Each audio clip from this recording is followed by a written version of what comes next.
for today's Toastmaster Leadership Institute. I would like to recognize some dignitaries in the room, our local dignitaries. Is Heather Watson here today?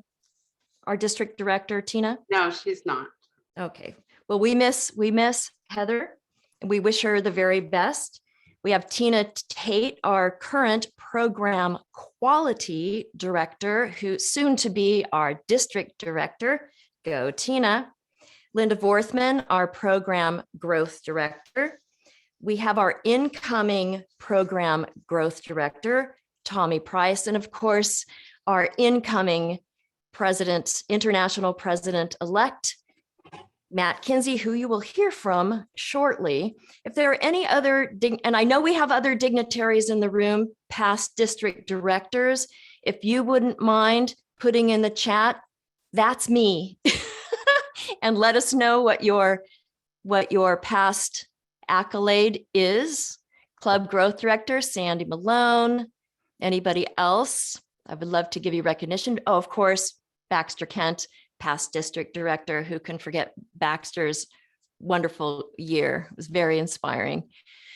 Becky Fisher, past Club Growth Director. Judy Young, past District 32 Director. Boy, we have a lot of dignitaries in the room today, aren't we fortunate? Steve Kennedy. Hey, Steve, past District Governor. So we changed the word from governor to director in somewhere in the 90s. Was that right? If you know that year. 2015. 2015. Okay, Yes. More recently than I thought. Right. Steve Kennedy, Diane Herzl. You can read these all in the chat. I suppose I don't have to read them all to you, but look at all the, we have half the room filled with amazing dignitaries, leaders. And that is why we're here today, to learn more about becoming leaders. Kind, courteous, graceful, poised, professional, respectful leaders. The reason that I asked you to reflect on how you would like to be described if you were to overhear yourself, in thinking a lot about this idea of legacy, I'll just put it out there. I know this sounds probably strange, but I love funerals. If you love a funeral or a great memorial service, put a Y in the chat. It sounds strange, but I've been to many funerals of people that I don't even know, because the one thing I do know is that when I leave that service, I feel inspired by the stories that I've heard about this person, and I'm standing way in the back. Okay, I'll disclose, I'm a videographer, so I'm usually hired to stand in the back with my camera to record these legacy stories, not only for the family that's there, but also for future generations. What I often hear are stories that no one else has heard. They're stories that have been kept in somebody's mind and heart because that person who's no longer there has inspired them in a way that evokes emotion. And it's really that emotion that seals it into the heart and the mind. How we make another person, how another person feels when they're in our presence, So that's why I love my job, when that is the favorite part of my job, when I'm allowed to do that, to witness another person's stories, and they inspire me and everyone else in the room. Legacy, I think of as a 2-lane road. It's paved with inspiration. So let's just call it Inspiration Avenue today. And as we trek down Inspiration Avenue, it is my great pleasure to introduce to you our first speaker for this morning. If you ask 100 different leadership experts to define leadership, you'll probably get 100 different definitions. However, most of the principles will be similar. Our presenter today has been a business and community leader for the past 30 years. Over that time, he has developed his own definition of leadership that he believes works for the 21st century and beyond, based on timeless principles that he has learned, often the hard way. Here with a question: are you a leader? Please welcome International President-elect, distinguished Toastmaster, Matt Kensey. Good morning, everyone in District 2. It is a pleasure to be here. And as Rebecca asked, are you a leader? Now, I know many of you, probably the majority of you in this room today, have a leadership position, but that doesn't necessarily mean that you're acting a leader. So today we're going to develop a definition of leadership through stories, through anecdotes, to help you ask that question of yourself. Are you a leader? Now, my first leadership lesson came very early in life. I want the athletes in the room to raise your hands. Or my favorite people, that I used to be an athlete. Well, like most kids growing up, I wanted to be great at sports. And Tina, I was terrible. Have you ever met anyone who struck out playing t-ball? Well, if you haven't yet, you have now. And after one baseball game, I walked up to my dad and said, "Dad, I want to run home." My dad looked at me and he goes, "You want to run home?" I said, "Yeah, Dad, I just want to run home." Now, we lived in a very small community, less than 350 people. In fact, it was so small that when my parents moved in, they doubled the number of registered Democrats in the town. And I guess my dad figured everybody knows everybody. Somebody will pick him up when he collapses on the side of the road, because it was 3 miles from my house to the baseball field. And so my dad got in his car and he took off and waved at me. I waved at him and I took off running. And I got home, I opened the door and my dad puts his paper down. He looks at me and he goes, "Who picked you up?"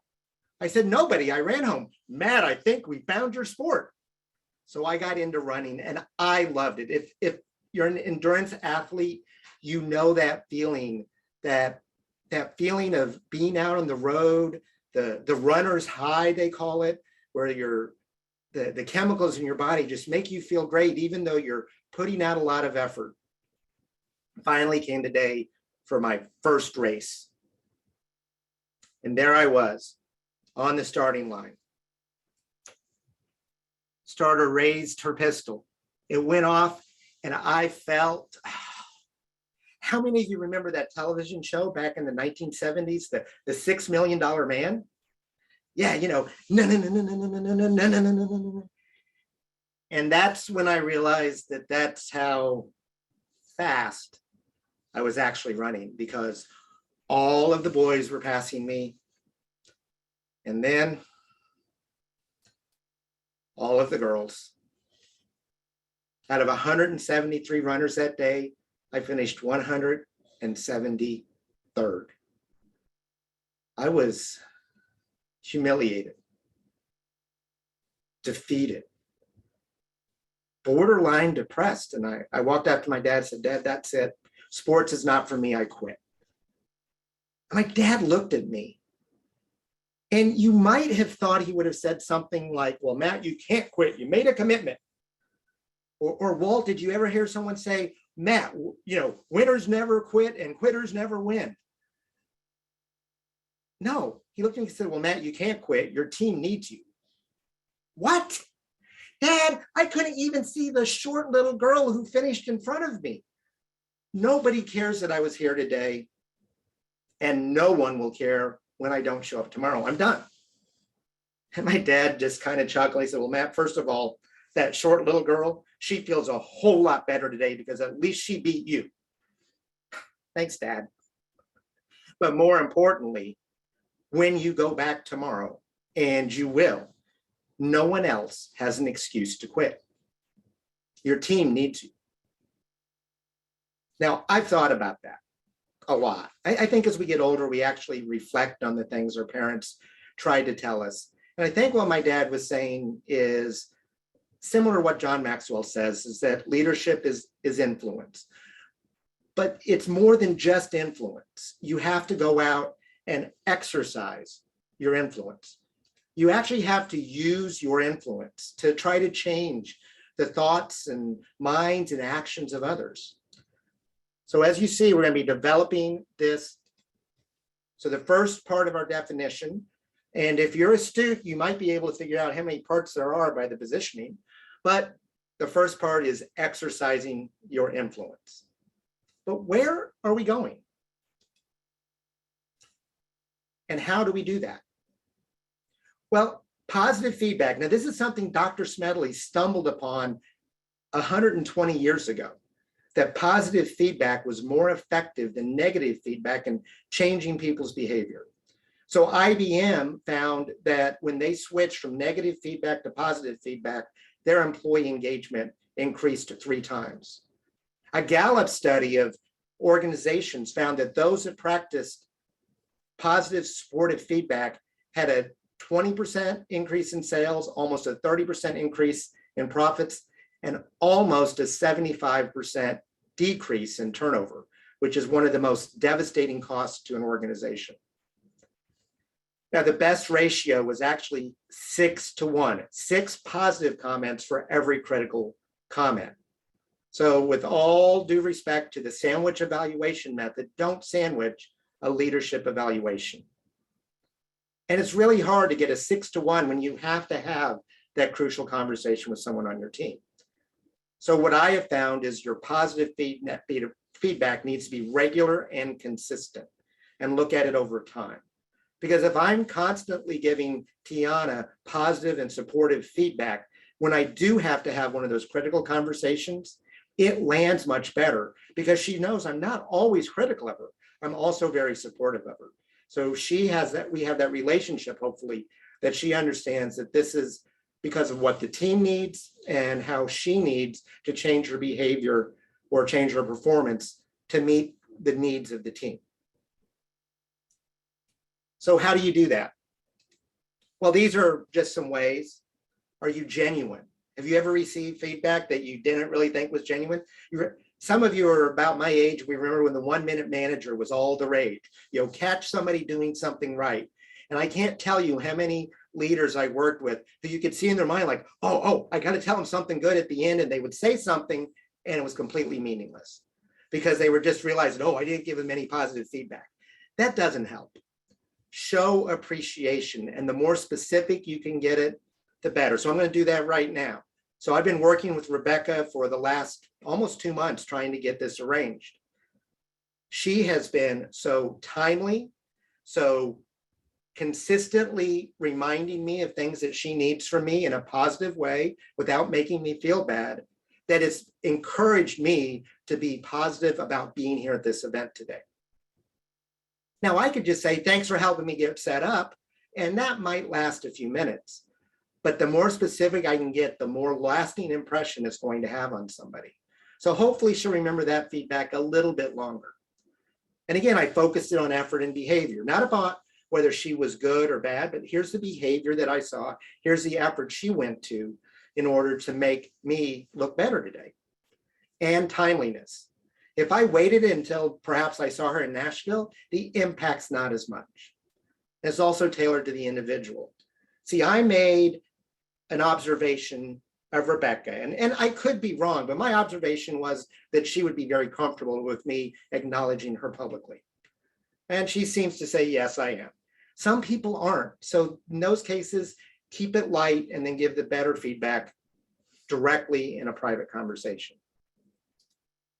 So leadership is exercising your influence in a positive and supportive manner.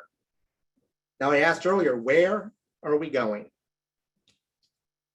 Or another way to put that's what's the mission of the team, the organization, the group that you have? What are you trying to accomplish? History is replete with examples of those who have used their influence towards a goal that most people would say is not worthwhile.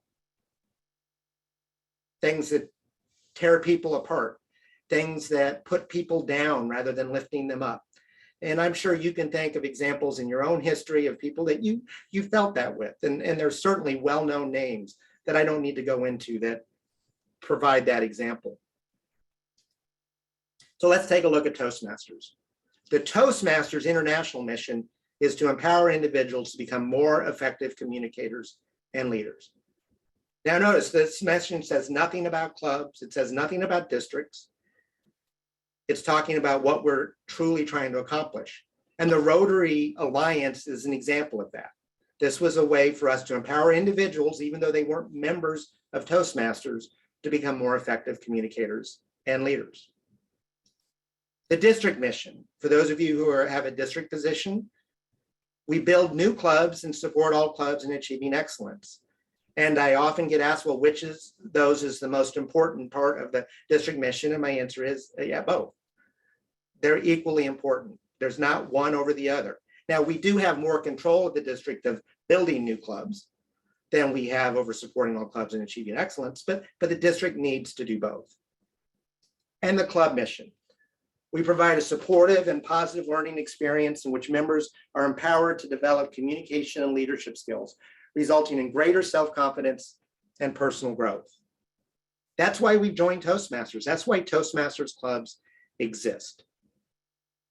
Now, I hope that one of those resonates with you as inspirational or motivational.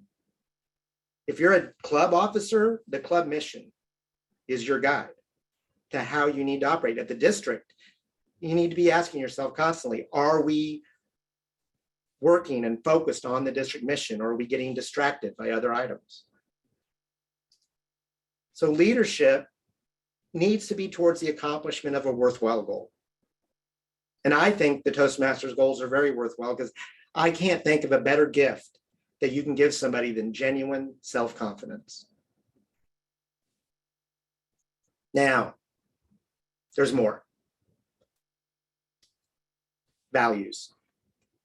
Values are incredibly important. Toastmasters has 4 core values: integrity, respect, service, and excellence. And we're going to talk a little bit about those very quickly. Now, integrity, we've often heard it said, integrity is doing the right thing when no one's watching. And with all due respect to those who would use that definition, that's kind of the elementary, maybe middle school definition of integrity. But really, well, let me just give you an example. So a year ago, 6 p.m., June 23rd, 2021, Surfside, Florida, USA, hundreds of families went to sleep thinking it was a night like any other, that they would get up in the morning, they would take their children to school, they would go have lunch with their best friend, go jog on the beach, just do normal, everyday things.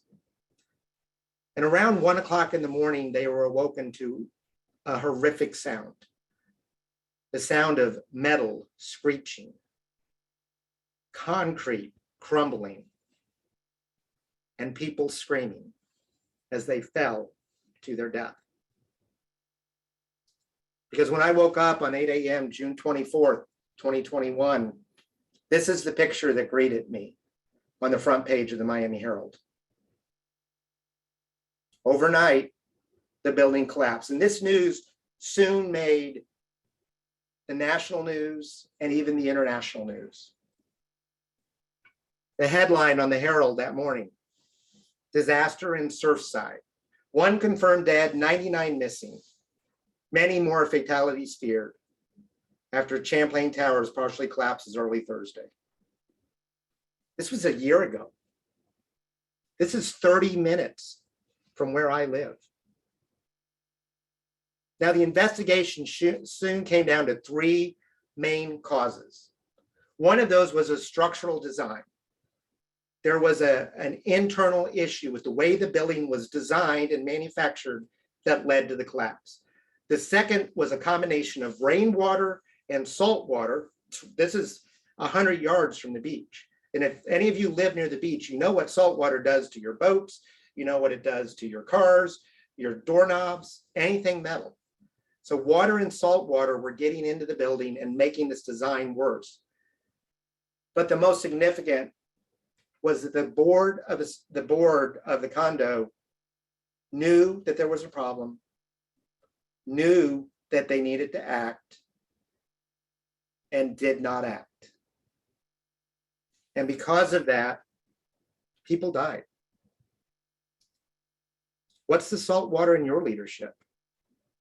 What is that external force that you're allowing to get in?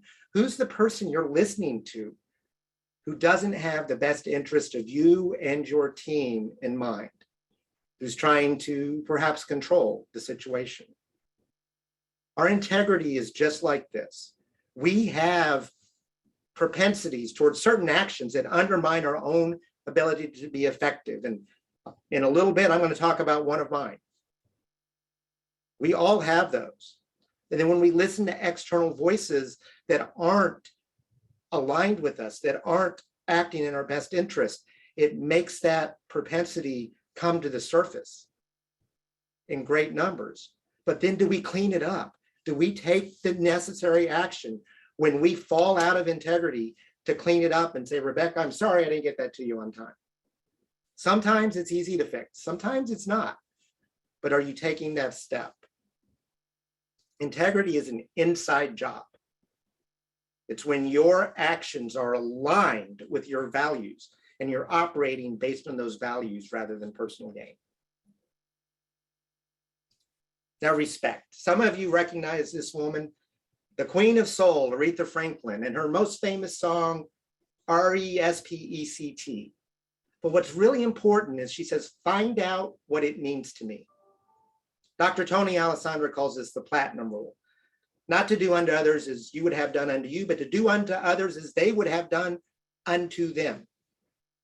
Probably the best example I can give you was a few years ago, I was announcing the district trios for the, no, I'm not going to sing it, Sandy. You do not want me to sing it.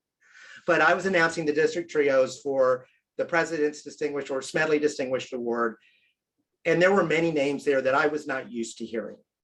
They were just names, I didn't know how to pronounce them. So I went out and I found every single person, no matter how their name was spelled, and I spoke to them before. I said, how do I pronounce your name? And I listened and I repeated it. I made sure I got as close. And every single one of them said, Matt, we know you appreciate it. Thank you. We know you're going to do the best job you can, but whatever comes out is fine. And there was a part of me that's like, well, I appreciate that, but I didn't believe them. And they proved me correct. Because when I got done announcing, they were waiting for me at the bottom of the stage. And they looked at me and said, you said our names perfectly. Thank you so much. So even though it probably would have been okay, I took that extra effort to say their names as closely as I could, especially for sounds that my mouth is not used to making in those combinations. And it meant a lot. Respect is not earned in Toastmasters. Now that there is a concept of earned respect, okay? But respect, in my view, what Toastmasters is talking about is that respect that every single person is due, to have their voice heard, to have their life experience validated. You know, just because you had a great experience with somebody doesn't mean that others haven't. All right, just because something's never happened to you and you've never seen it doesn't mean it isn't happening to other people. And I think about this when I see these political debates over these issues where we're greatly divided. And people don't come to these through irrational choices. They come to these based on their life experience. That's my experience anyway. And I think most of us, the vast majority of us, are just doing the best we can. With the way our parents tried to screw us up as we grew up, then we got our teachers involved and our religious leaders. Now we got politicians and television shows and all of these conflicting messages. And we're doing the best we can. So respect that life experience that others have, even if it doesn't match yours. Service sounds easy, right? I think most people would say, you know, service is giving your time, talents, maybe your money to help somebody else out. It's a very basic definition of service. But service, just like respect, is in the eye of the beholder. It truly is. So the best example I can give you was a restaurant, which I shall not name, that has very few locations left now. I don't know if there's any correlation, but there might be. And this was a restaurant. I worked in the middle of this plaza and they were at one end, and at least once a week I went over there. So they all knew me. In fact, I would sit down and they knew I'm a big Coca-Cola drinker. The waiter would come over with 2 glasses of Coca-Cola because he knew I would get one done so fast that he needed to have a second one ready for me. So he just brought him to begin with. Great service normally, but this day I did not get my normal level of service. The food was late, it was cold, and when I tried to find the waiter to pay my bill, he was gone. Well, finally he showed up and I just tried to talk to him for a minute. He wasn't getting anywhere, so I asked to speak to the manager. The manager comes over and he goes, I understand there's a problem. And I said, well, yeah, I want to tell you. He goes, I'm sorry, sir, I want to give you a free meal. I was livid. I mean, I got 3 words out to him and he's trying to solve my problem without even knowing what it was. And I looked at him and said, can you just shut up and listen to me? Now I was younger then. I'm not sure I would approach it the same way right now, but that's what I said. And he looked at me, he's like, oh, okay. And I finally told him what had happened.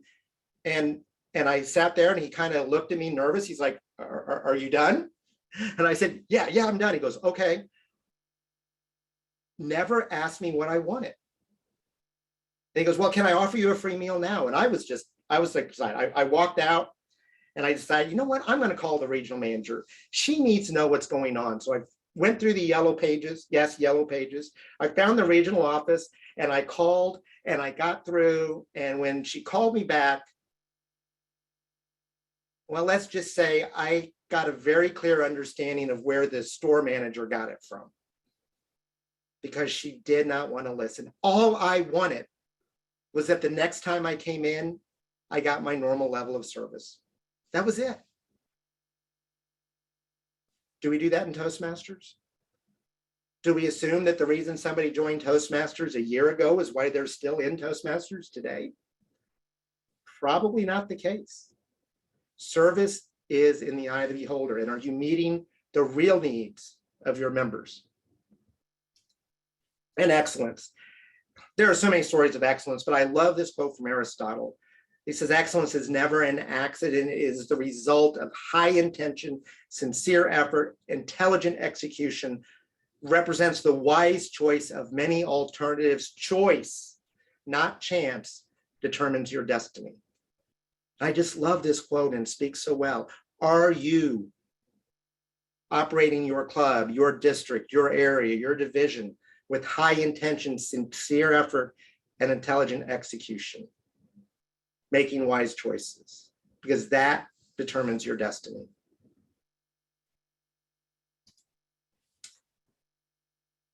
Now, values are really important.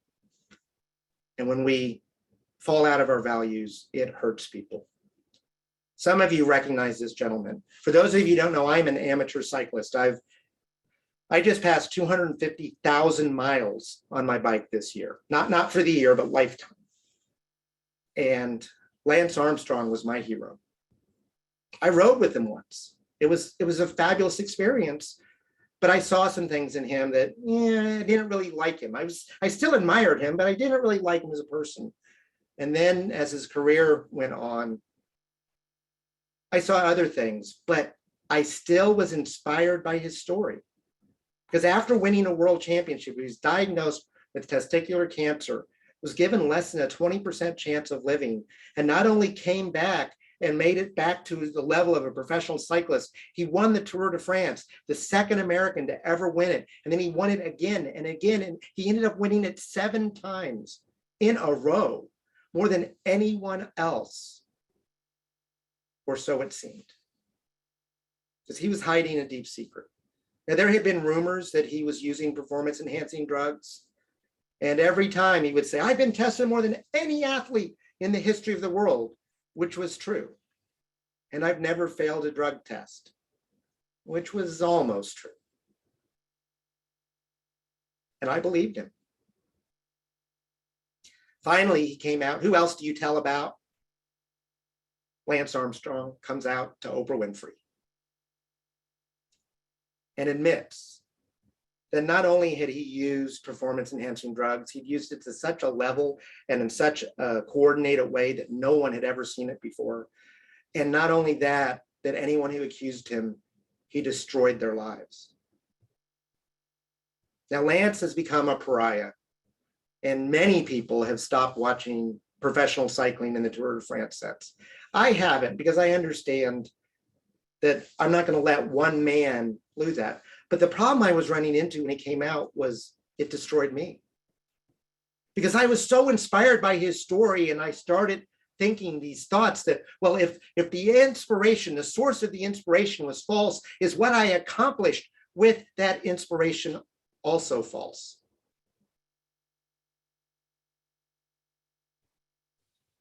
If my hero is false, is the love I have that's in common with his also false? Now, fortunately, with the help of some friends and in the cycling community mostly, I realized that his actions had nothing to do with me. And that what I'd accomplished with that inspiration was still very valid. Somebody asked me in a Q&A session, is like, what would I say to Lance? And I think what I would say to Lance today is, I wish you well. You know, my forgiveness of him means absolutely nothing to him, but it means everything to me. So I've had to move on, and I just don't listen to him anymore. And I still love the sport, even though there are problems in it, like there are in every walk of life. But winning isn't everything. Values are. Are you operating in a set of values? So leadership is exercising your influence in a positive and supportive manner towards the accomplishment of a worthwhile goal while following an agreed upon set of values. And I think most of would say this is a really good definition. And if we stopped here, I'd be okay. But as you can see, there's still some space left. And it may be, no, in my opinion, it is the most important part of leadership. Several years ago, I was at a conference hosted by the late, great Bob Proctor, the Toronto Tornado. And at lunch, the MC came up, goes, ladies and gentlemen, over lunch today, we want you to go out on the streets of Scottsdale, Arizona, find a stranger and take him or her to lunch, and then come back and tell your group about it. Now we've got about 800 people in the room. And so we got 800 people out on the streets of Scottsdale trying to get someone to go to lunch with them. And I don't know how they were doing, but for me, it was not going well. I'd walk up to somebody and say, hey, I'd like to take you to lunch. And they kind of walk back. No, thank you. I'm not sure if they thought I was trying to ask them out on a date, convert them to my religion, or get them to sell Amway. But I was frustrated. Now, some of you know I am a get her done kind of guy. You give me a task, I'm going to get it done, and usually to a high level. And I was frustrated. I was thinking, I'm going to be the only one who comes back and failed to get someone to go to lunch with me. There's 800 people in the room. Yeah, what a thought. And then I remembered something my mom used to tell me. What she said was, Matt, in whatever you do, find the purpose. Now this is completely opposite what Tony Robbins or many people will tell you. They'll say, find your purpose. Simon Sinek, find your why and then go out and do. No, she said, do and find the why within it. And I said, well, okay, what do I want to do? Well, I don't want to look bad. Okay, I don't want to look bad in front of this group. And that's not a very good reason. You know what? I want to thank a veteran for his service. And I particularly want to thank somebody who is in the greatest generation, a World War II veteran. And so I start picturing a World War II veteran in my mind. And I know there are many women who served in World War II with great distinction, but I pictured an older gentleman, kind of looked like Walt Hudson there, you know, balding, white hair, a very wise face. I pictured a cane, a ball cap, and the word Arizona went across my mind, but I'm in Scottsdale, Arizona, right? And I got up and I walked around the corner right in front of this restaurant. And Walt, he was right in front of me. The man I had pictured a very wise face, balding white hair, a cane, and a ball cap that said USS Arizona. And I walked up to him and said, "Sir, would you do the honor of going to lunch with me?" And he goes, "Why?" Well, I'm like, this is a good start. Okay, he's not running away. And I said, "Well, I made a decision a few minutes ago. I wanted to thank a World War II veteran for his service, and I saw your cap.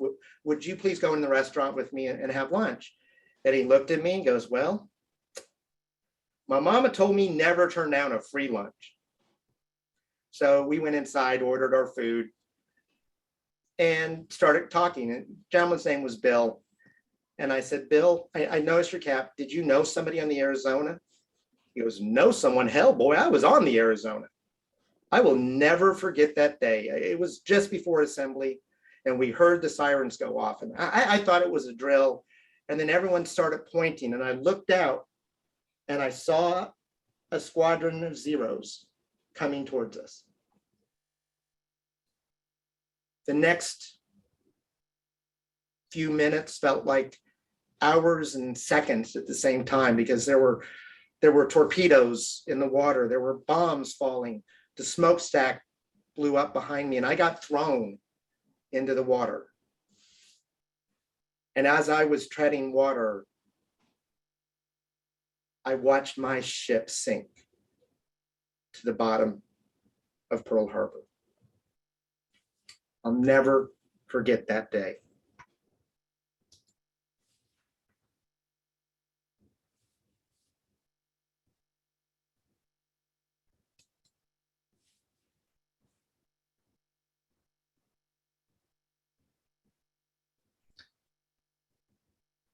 We sat there for what seemed like it was the afternoon in silence, in remembrance. Finally, after what felt like it was still too short, we started resuming our conversation. And after a few minutes, the waiter came by and he dropped the check off on the table, and I reached out and I picked it up, reached for my wallet, and all of a sudden, Bill snatched it out of my hands. And I looked there and said, "Bill, I told you I wanted to take you to lunch." He goes, "Yeah, I know what you said, boy. So what?" So I said the only thing that could come to my mind right then, "Well, my mama told me never turn down a free lunch." See, I almost missed an incredible life experience because I didn't understand the assignment. The assignment was not to go out and check off a box. The assignment was to connect with a fellow human being on a deep level, even if just for a few minutes. The lesson I've learned from this is heart-led leadership versus head-led leadership. Head-led leadership leads with objectives and goals and strategies. Heart-led leadership leads with people, relationships, and team harmony. Now, the reality is you need both. As a leader, you need to know when to lead with your heart and when to lead with your head. But what I have learned over and over again, and this is just an example, start with your heart. I'm not suggesting that objectives aren't important. They are. The Distinguished Club Program is a great measure of how well your club is doing at creating the positive and supportive experience for your members. Is it the only measure? No. Is it the best measure? I don't know, but it's an effective measure. The District Recognition Program is an effective measure of how well you are doing meeting the district mission. Is it the best? Can we make changes? Sure, but it's the best we have right now.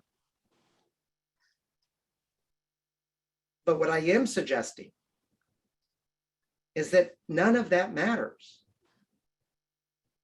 if you don't start with your heart. If your team at your club, your team at the district doesn't want to have a conversation at the end of the year, I don't care what your recognition status is. That is not a success. And if your team misses recognition by a little bit or a lot, but you have a great team cohesion and you look at each other and said, we did the best we reasonably could under these circumstances, that's a success that should be celebrated. It's not the only measure, but it is equally significant. Start with your heart. So our definition of leadership, my definition, and I'd really like you to think about this from the principles that are involved, not necessarily the exact words, but the definition I've come up is leadership is exercising your influence in a positive and supportive manner towards the accomplishment of a worthwhile goal while following an agreed upon set of values and starting with your heart. If you do this, if you embrace these principles or this definition, you may not always be right, but you will never be wrong. Back to you, Rebecca. Thank you so much, Matt. That was fabulous. And as a way of thanking Matt, let's let him know what inspired us, what we're taking away from his presentation. I have a whole list of things here, but I invite you to put one thing that you, or many things, that you'll be taking away from Matt's presentation today and applying it not only in your life, but in your club as quickly as possible.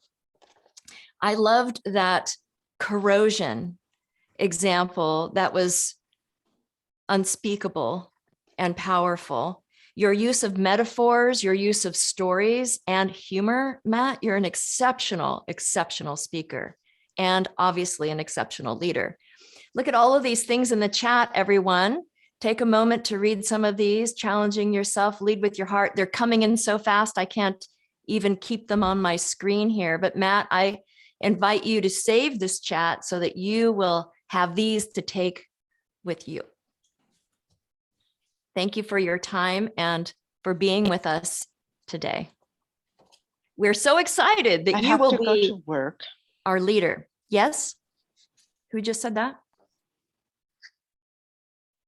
Was it somebody who's going to be speaking next? No, good. Okay. We want you to stay here. We want you to stay here.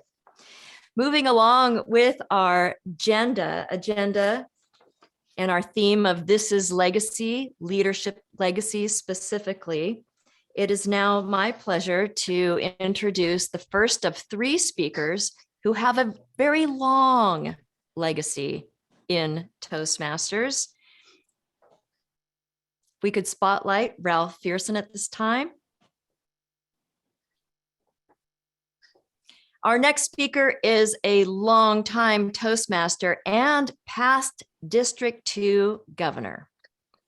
Ralph has been a Toastmaster for 57 years, having first joined Totem 41 in 1966. Wow. Totem was the first Toastmasters club to have a name. Isn't that interesting?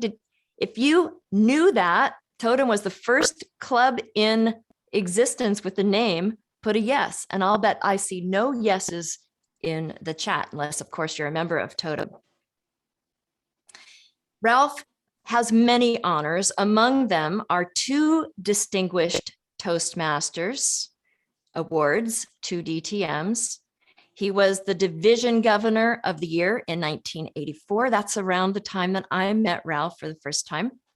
District 2 Communication and Leadership Award in 1990, and took District 2 to 66th, from 66th to 22nd place in the Toastmasters World Standings, and that was in 1988.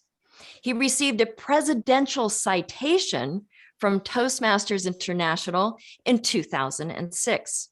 Ralph has sponsored and mentored many new Toastmasters clubs, including the first video club in District 2. He was way ahead of his time. Video Masters was the name of that club. The second was an advanced Toastmasters club many of you might recognize, called Extraordinaires, that is still in existence today, of which he is still a member, and the first Toastmasters club chartered in Moscow, Russia, called Free Speakers. Isn't that inspiring?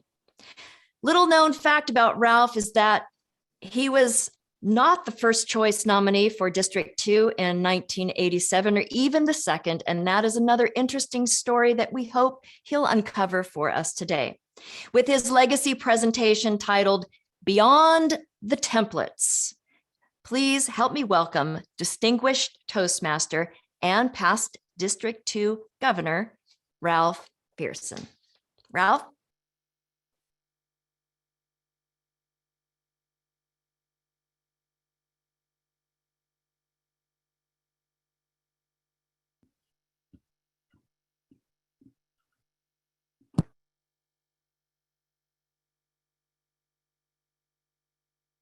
And you're unmuted, but we can't hear you. Oh, nope, you're not unmuted. There you go. You're good now, Ralph. Oh, now you're good. Now your picture's gone. Ralph.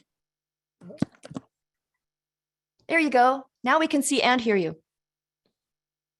As if you haven't already figured it out, I'm not a technology guy. So you will never know what may happen in the course of my 10 minutes.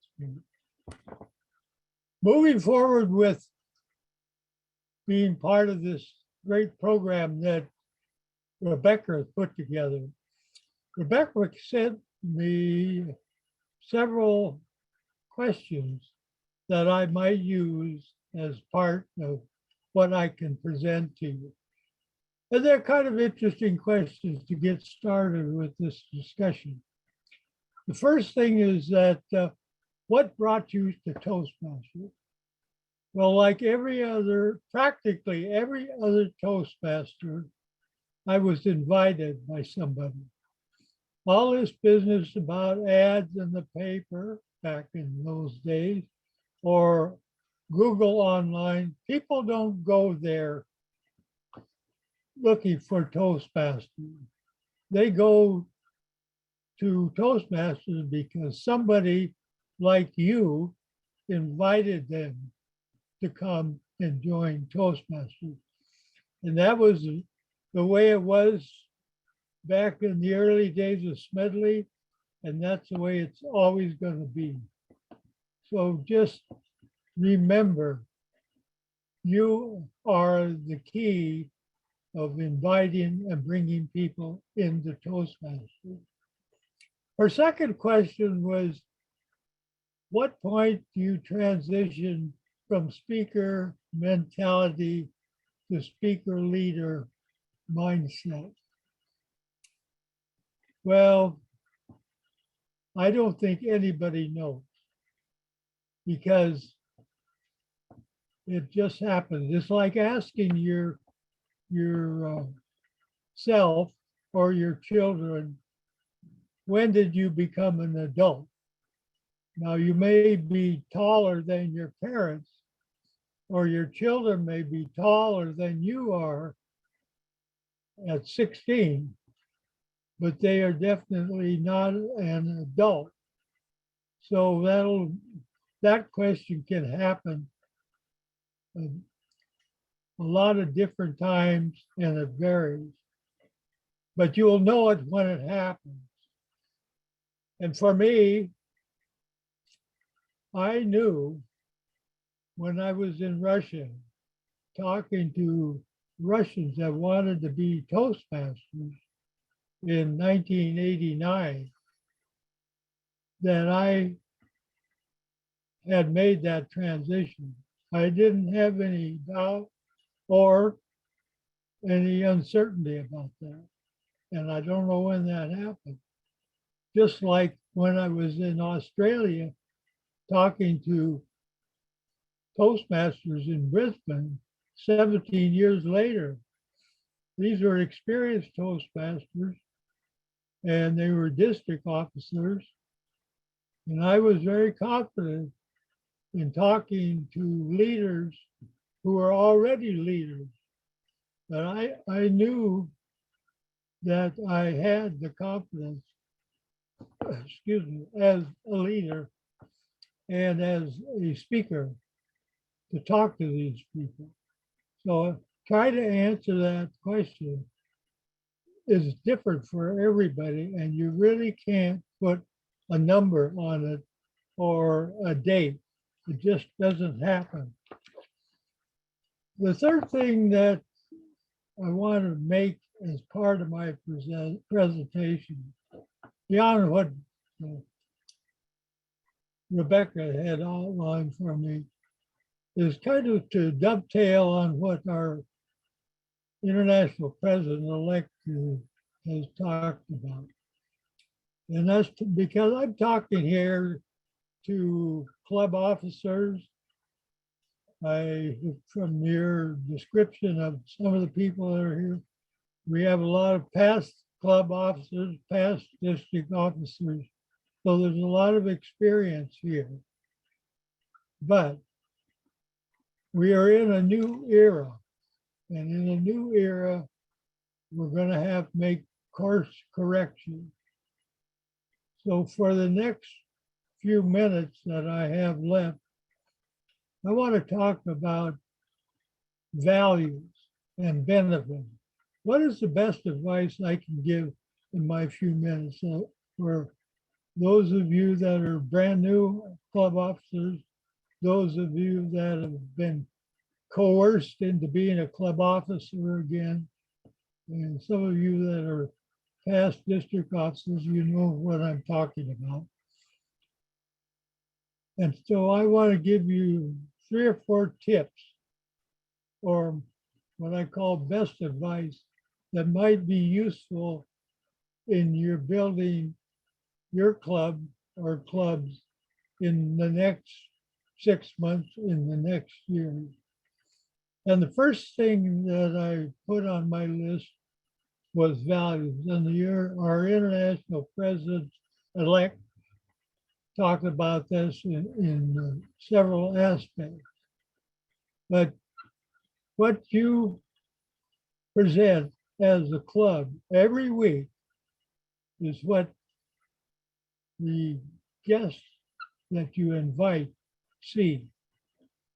So your values have to be transmitted to not only your membership, but to the people that might become part of your membership. And so often I see things like, even today, where a club is at noon, 5 minutes before their noon meeting, they're trying to put together an agenda. And they're scrambling around. And so that's what a guest sees. And at the end of the meeting at 12:29, everybody's anxious to get out of there. So that is not very conducive to selling the value of Toastmasters to this guest. And that's what your club has to be doing every week, because you never know when you have a prospective member in your presence. The second thing is a technology thing. I think Zoom is valuable, particularly for club officers, but it's valuable in that club officers and the club leadership team needs to use that as a separate tool. Too often what I see with clubs, that they want to do their officer training or their club officer meeting as an addendum before or after the club meeting. So they give it very little time. If you set up a special time away from the club and away from your normal meeting, where your officers can get together, talk about long-range planning, and that's what you need, is long-range planning if you're going to be successful, and be able to present a course of action to your membership, so the membership knows what the club is planning to do 3 months down the road, 6 months down the road, and what they can expect as a club if they get a member or a guest to come as a member. So planning the value in a meeting with Zoom. I don't like Zoom. A live connection is more beneficial, but this is the world we live in. My third suggestion, and I pound on this all the time, is that at a club meeting, everybody is evaluated. Not just the person that is assigned to evaluate the speaker. Everybody does evaluation. Back in the days before the pandemic, everybody, particularly in the advanced club, was expected to do written evaluation. And so the speaker can go away with a broader understanding of the feedback, because we make the assumption, and everybody does it, that when the individual evaluator evaluates an individual speaker, that that's the universal agreement from everybody in the room. That is not true.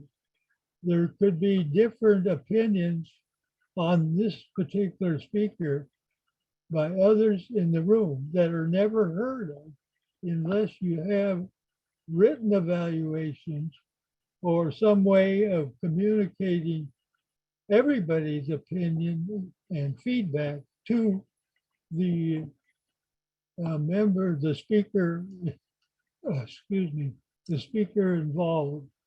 So I'm very adamant. Now, my success in that is not 100%. In fact, it is not even 50%.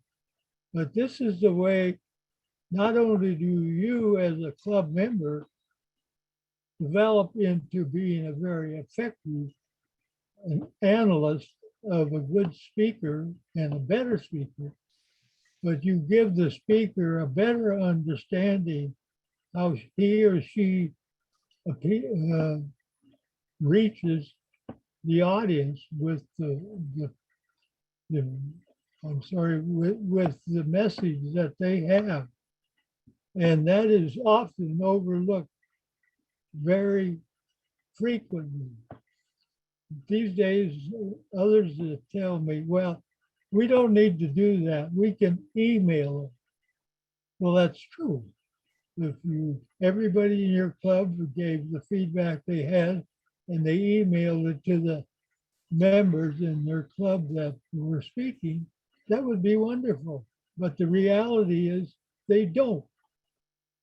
And so again, not only do the speaker members lose out on the benefits of getting this total picture, but the individual members lose out on the training that evaluation gives them.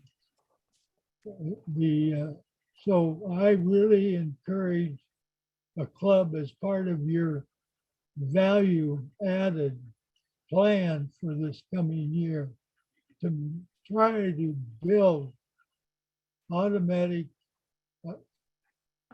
evaluations from everybody. And Ralph, we're Yes. about, I don't know if you can see the timer, but you've been on red for a little bit here. Well, I don't see any timer. Okay. So with that, one more thing.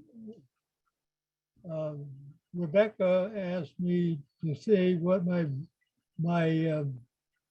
legacy would be. I don't have any legacy. It's like history. History repeats itself. Nobody learns from history. My only virtue and legacy is I've lived longer than most, and I'll probably be around another decade or so. So somebody 10 years from now will have an idea like Rebecca had, and they'll find me, and I'll just have to pull out the file that I got from Rebecca. Back to you, Rebecca. Thank you so much, Ralph. You've covered a lot in your 10 minutes. And for those of you who are listening, and I saw a lot of smiles on the screen, would you please share with Ralph, we're talking about evaluations and giving feedback, one takeaway, one thing that you'll take away from his presentation today? What is one thing that you will take away from Ralph's presentation today? And the first thing that I'm going to say, Ralph, is that I disagree with you about technology. If you were teaching others how to use video in the early 90s in Toastmasters, you were way ahead on the technology curve. And not only that, Ralph, I happen to know that back when PowerPoint was new, you were teaching Toastmasters how to go from a flip chart to using PowerPoint. So there's another example. So you're fantastic with technology. And you'll have an opportunity also to ask Ralph any questions that you might have when we feature our legacy panel after we hear our two next legacy speakers. Our next legacy speaker is Janice Hom, who's coming all the way from the San Francisco Bay Area to be with us today. Janice is a distinguished Toastmaster. In searching for a female speaker to round out this panel, I put the word out, and then Janice reached out to me through Facebook, the favorite social media app for people over 50, which I can say from personal experience, this is true. What immediately impressed me about Janice in our first phone call was her incredible sense of humor, which you will experience in short order. Janice visits us today from District 4 in the San Francisco Bay Area, where she claims the spot of senior member, senior in experience only, of her home club, Asian Express Toastmasters. She has helped to establish numerous clubs in District 4 and has served in every club role, as well as several district positions. Here to share my continuous journey, please welcome distinguished Toastmaster Janice Hom.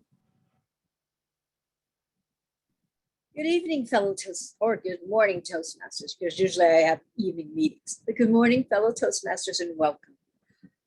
There is a Chinese saying that has always resonated with me. The saying is, a journey of 1,000 miles begins with a single step. Now, my Toastmaster meeting did not begin with a single step. It actually began with a giant step toward a table full of food. You're probably going, really? Now, let me bring you back into time. 1978, yes, that many years ago.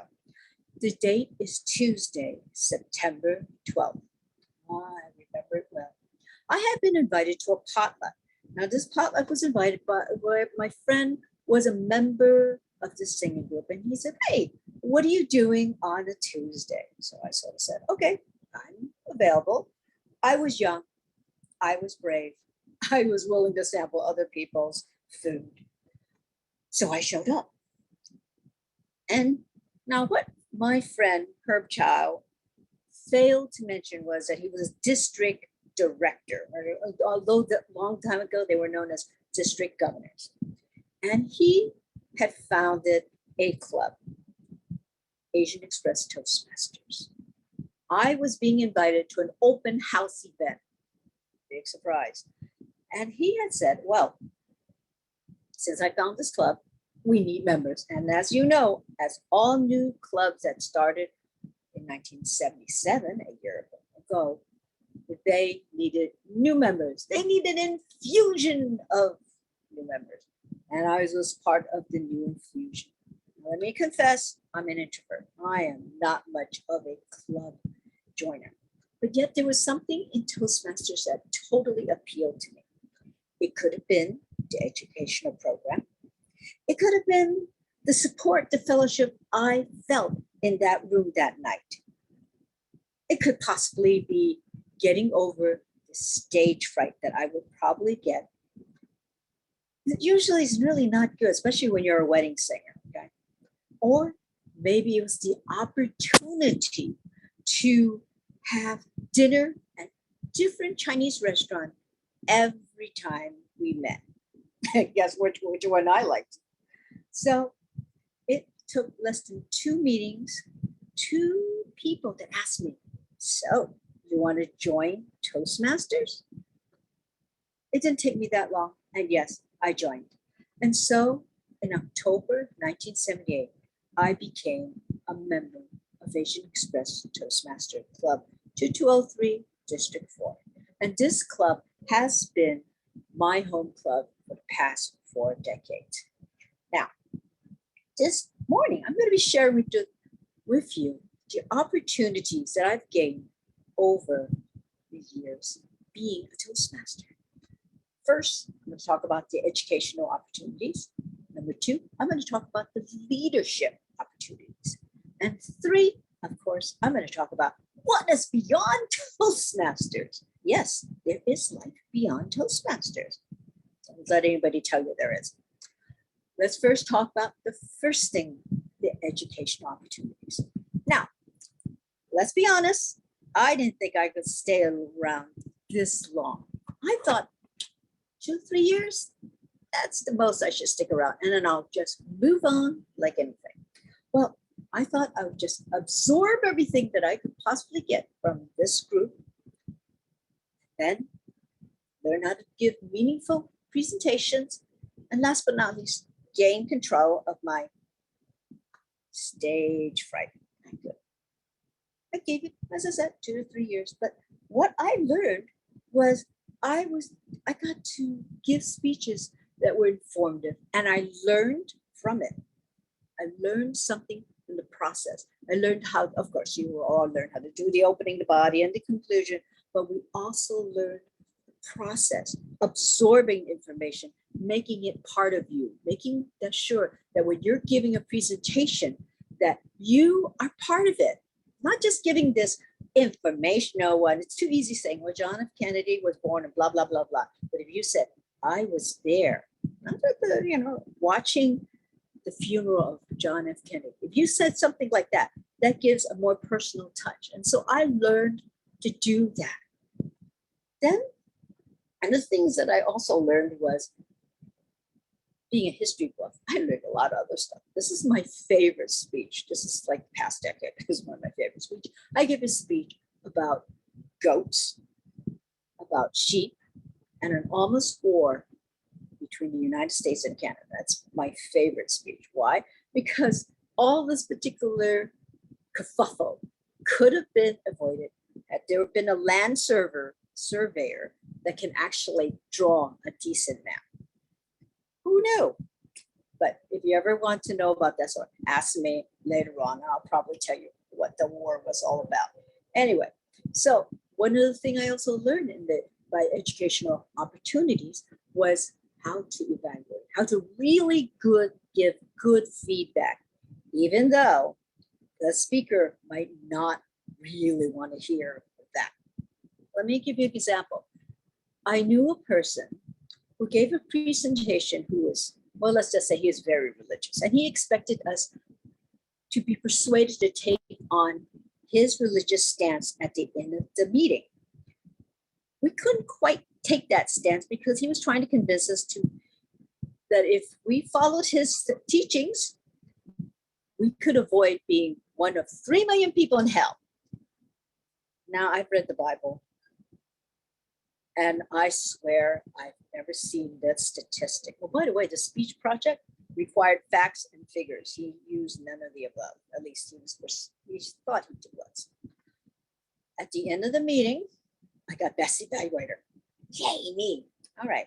So that's one of the things I learned, is that not everybody will accept wholeheartedly your evaluation, but you give one to the best of your ability. You give evaluations where you give, as Matt says, 6 goods and an area of improvement each. And I like that. That makes everybody feel really good. Learn something. So number 2, my leadership opportunities. Now, despite being the eldest of 4 siblings, you would think I'd be the bossy one. Nope. But in Toastmasters, I got over my shyness. I felt that, okay, as I said, 2 to 3 years, I'll just be underneath, I'll be just above the surface of the water and just paddle away and then be gone. No. They caught me. They said, oh, Janice, why did you be secretary? Well, let me tell you, over the next few decades, I have been training secretaries forever. So there you go. So as I said, I got over my shyness and I wound up swimming in the sea of leadership opportunities.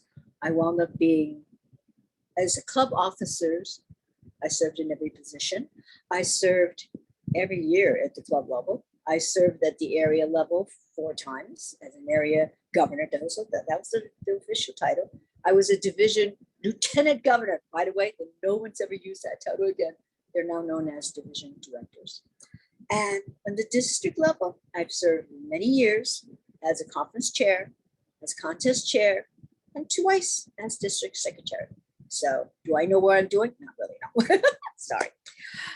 Anyway, I got the opportunity. This is my favorite. I got my opportunity to be a co-chair of a conference for Region 2.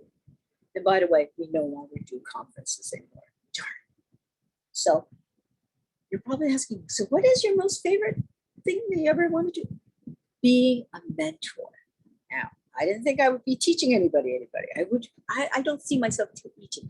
I see myself as coaching somebody to help them, guide them through. I guide them through the light. No, I basically take them over to wherever destination you want to go to. They want to be a good speaker? Great, I'm going to help you. If you want to be a good leader, fine, I'm going to be there with you too.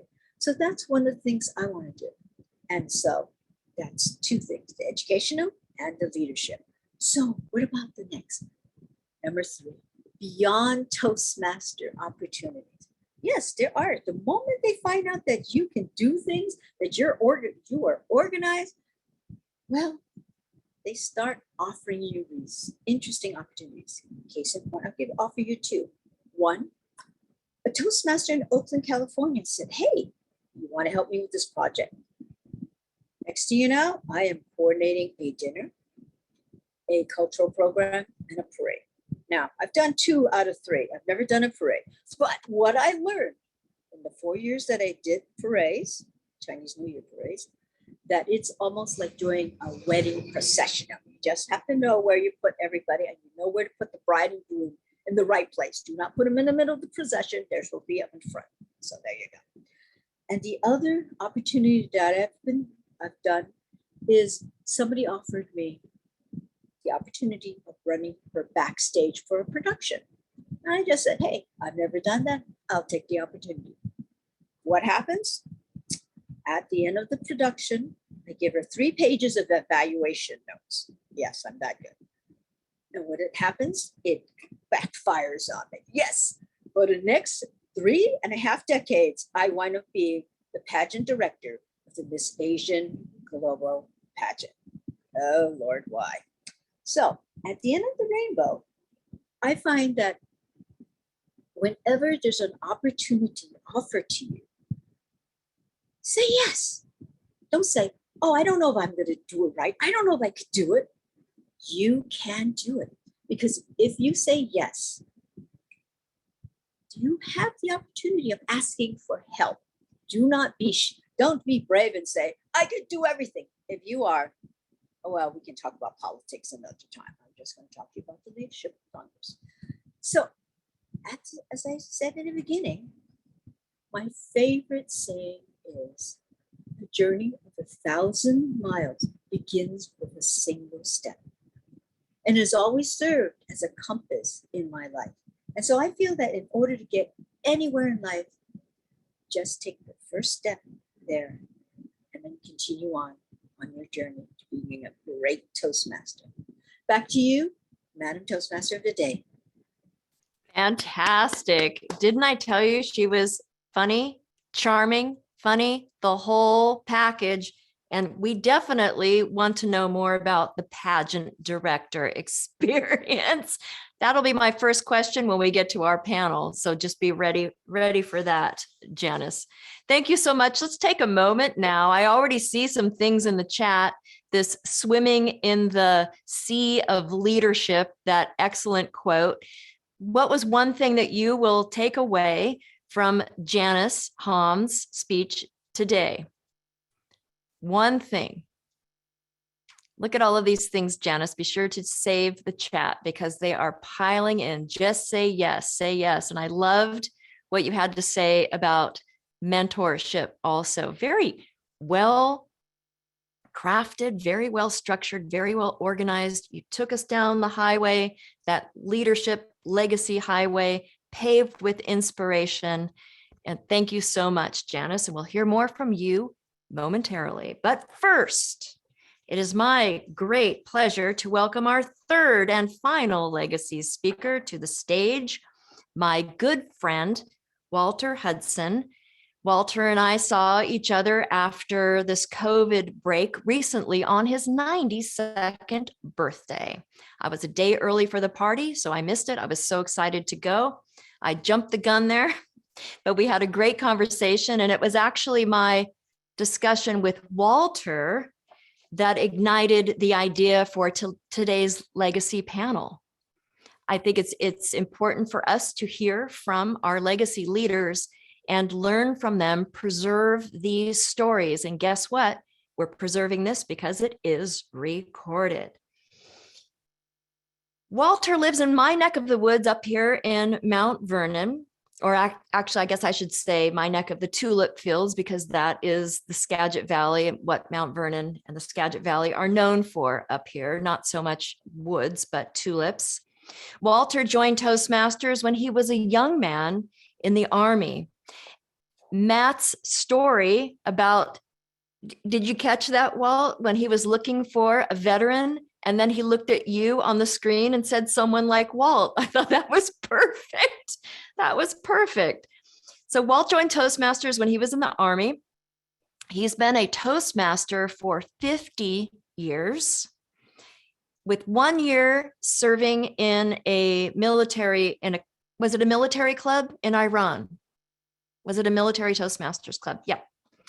He's been a member of 10 different clubs in the area and has held the area director position twice. Back then, we called it area governor. I first met Walt in 2017. He was a charter member of a corporate club in the area that no longer exists, but has been folded into another club that I'm a member of because of COVID.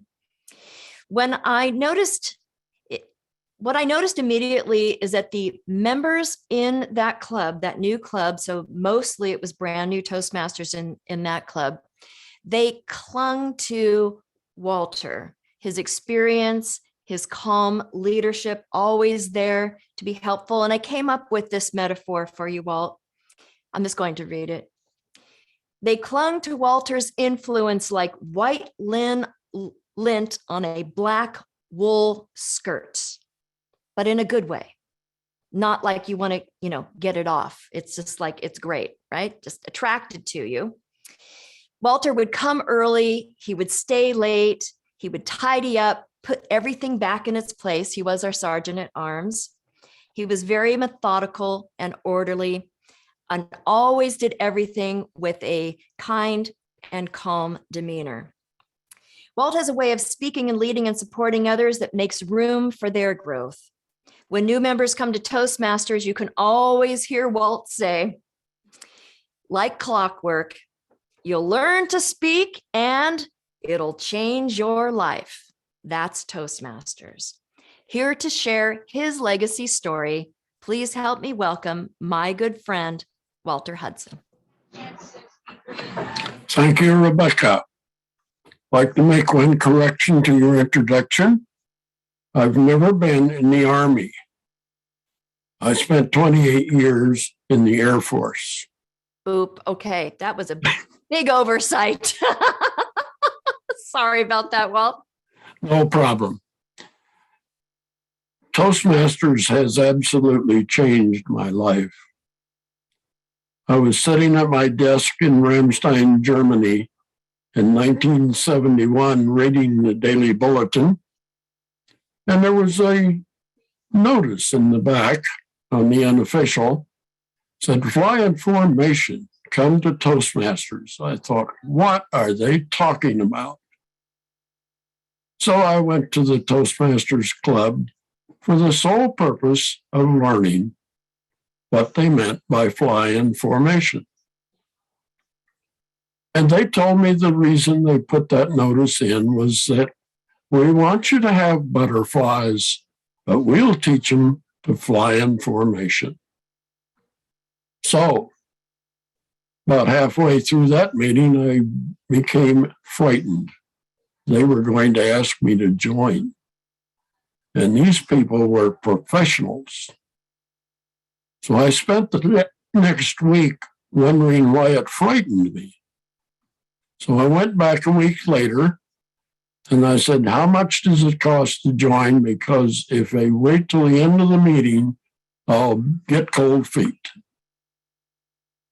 Well, I joined. And the first thing I learned was to listen. And it led me to a promotion that I use for Toastmasters.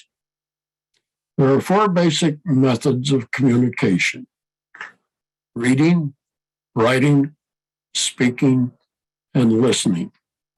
One is not taught in school. Toastmasters will teach you to listen. And there's been many things happen in the years that I've been in Toastmasters, and one of them was a note that somebody gave me that said, how can you expect us to remember what you say if you have to have notes to remember yourself? I thought, wow. So I quit making notes. I have no notes prepared for this at all. My daughter asked me the other day, are you ready for the presentation on Saturday?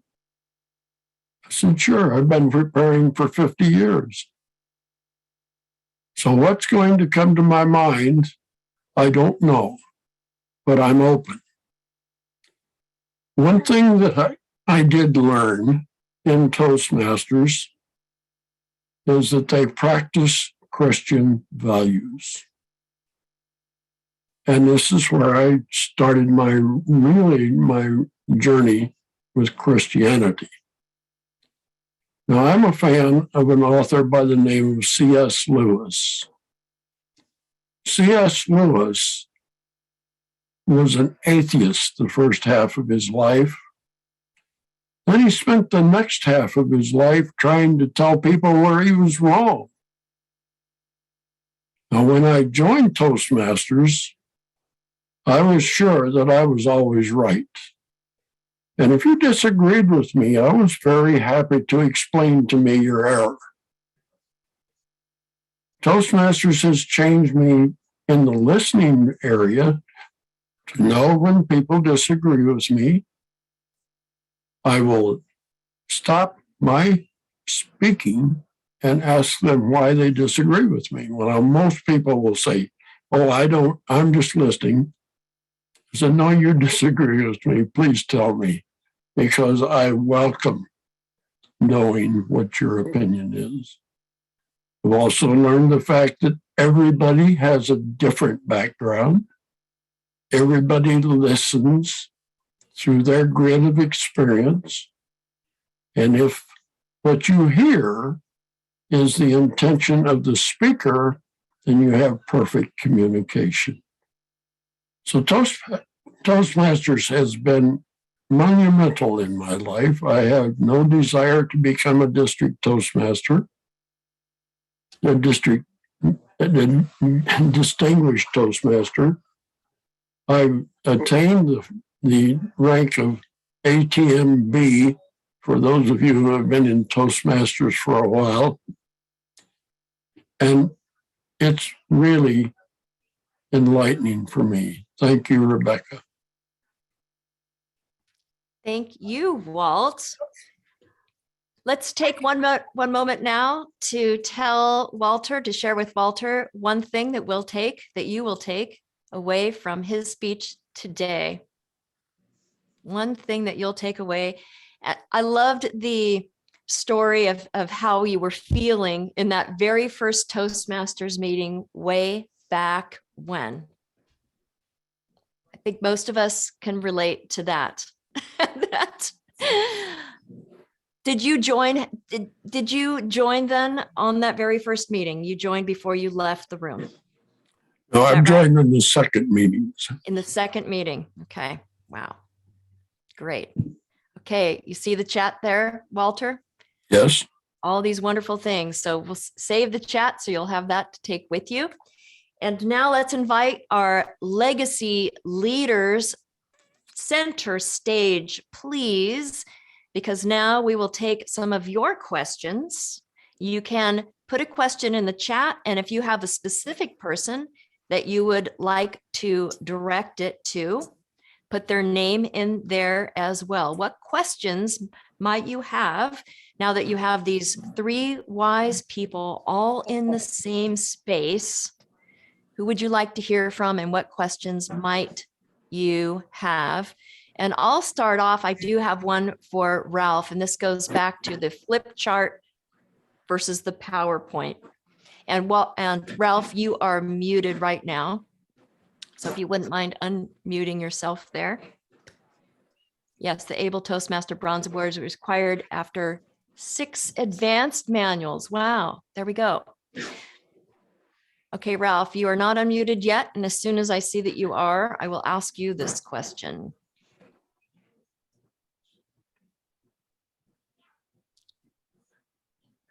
I don't know if our host is able to assist. Is it possible to assist Ralph in unmuting?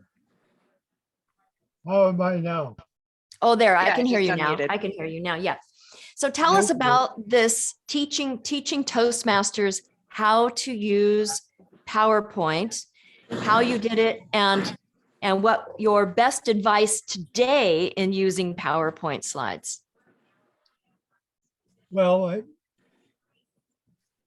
back when I started and made the transition from flip charts to PowerPoint, we had a projector and a screen, and I had bought some software, so I knew how to use the PowerPoint. And PowerPoint is just a technology tool like the old overhead slides. And I've been doing the overhead Oh, slides. Are you talking about transparencies? Yes, Some people don't even know what those are. Transparencies. yeah. Well, That has gone the way of the fax machine by and large, right? So can Yeah, you you- explain what a transparency is for those who don't know what it is? well, it's a acetate slide that you can print in your printer, and you put it on a machine, which I had, and project it on the screen. And so just like if you're working live with your PowerPoint on a screen using your remote, it was just an earlier transit.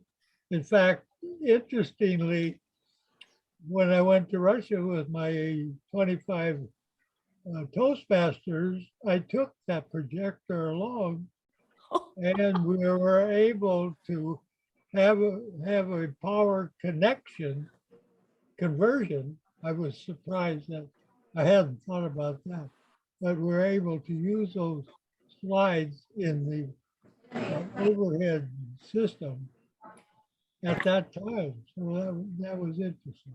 That's great. Lugging that big thing with you. That's Oh, yeah, that's that quite was- quite the sight. insane. We do have a question that That's Oh. the choice of not knowing any better. So yes, right. Imagine now it's all on a phone, right? It's just crazy. It's just crazy to think about. We do have a question, and I'm going to bounce it around that came in. Question, and I'll start with Janice for this and then go to Walt. How have you transitioned from live meetings to online in terms of, I don't know where that sound is coming from, I guess maybe one of us, in terms of audience awareness and interaction? How have you transitioned from live meetings to online in terms of audience awareness and interaction? Well, Janice, since you are still active in Toastmasters, we'll ask you that question. I know that Ralph is too, but Walt is currently on a hiatus. Got it. Okay, well, for me, fortunately, the transition wasn't too bad, actually, because I can tell you, bringing you back to March 2020, after when we were all set, when they all said, we are going to stay in, you cannot leave. Oh, well, I thought, oh my God, are we going to be able to survive? Then I get these little invitations, thank God for email. They said, by the way, you can go through Zoom. And so after a while, you are able to, it's a matter of basically being able and being willing to adjust to the new, and I hate that term, but the new normal, where we are constantly talking to each other in a screen. You're talking at people. And I miss being able to be in a room and chatting with people and knowing that whether or not whatever I say to somebody, I can look them in the eye and say, aha, I either got it right, didn't get it right, and how am I going to be able to convince somebody or persuade somebody of my point of view, or am I going to be persuaded by their point of view? I think that how do we transition? I think it's just basically it's a matter of acceptance. I think that's one of the things of being able to transition. I have a member, in fact, going back to Herb Chow, who I mentioned earlier, he's deaf. He cannot transition. He's not able to transition to the new normal now. So it's tougher for him. Back to you. Yes, thank you so much. Thank you so much. We do have I guess this really isn't a question for Walt. Walt, was there any difference when you left the service and joined a Toastmasters club that wasn't in the service? Was there any difference that you saw between the two? Yes, there was a big difference. We didn't have women. They didn't allow them. So I waited 6 weeks to find that out. Then I made a presentation what they were missing by not having women, presented a resolution, lost by 1 vote. My brother had joined the Toastmasters. He made the same resolution the next week, and then it passed. Wow. The resolution to have women join your club. That was the requirement at that time. And when women first joined your club, was it one at a time? Was it several? How did it grow and how did it change as a result of having women in your club? And I'm going to ask Ralph the same question. So Walt, go ahead. Oh, it varied. There was no pattern. It just varied. How did it change the club atmosphere for you? Tremendously. Because women don't generally discuss philosophy with men, and they do in Toastmasters. You can't take it out of your speaking. I see. Yes, that's great. Fantastic. Ralph, do you remember whatever club that you were in, build us that picture and tell us the story of women coming into that club? I don't remember. All I know is in Totem, it was probably a real big change, because it was very all men, really. So okay, I think it probably didn't take place until after it was actually official at international. So, and you can be transparent with us. Tell us, were you in favor of allowing women into the club at that time? We're not going to judge you. So go ahead and tell us. Well, I've always liked women. So Okay. Great, good. Now, Janice, being a woman who joined Toastmasters early on, what was that like from your point of view? And this will be our last question. Frankly, it was not a problem because Toastmasters officially allowed women in about 1973. I checked history, sorry. And so by the time I arrived in Toastmasters, my group was pretty much 50-50. And there was nobody that had the nerve to say, oh no, women cannot take any leadership, women should not be heard. Our group was more of, no, I don't think so. I think one of the best things is that a lot of the women in the groups, our Toastmaster group consisted of accountants. We had community leaders and we had the general public, which is me. And so there was already women leaders already. And so if you basically stood in our way and said there's no leadership, we weren't even in the group in the first place. So that's how there was no problem. There was no stigma being in a group like that. Yes. And one last question for Janice, because I promised I needed to know the answer to this about your pageantry experience. Yes. How do you infuse your Toastmasters, what you've learned in Toastmasters, into the way that you work with pageants? Okay. One of the things I train. So we train in public speaking. All the women that participated in there have to give a platform speech. They have to do a self-introduction. So that's the thing, is we have to teach them how to give a presentation. Not all of them are very confident in there. So we have to infuse confidence and work with each of them. So the way I use Toastmasters is one, learn to delegate.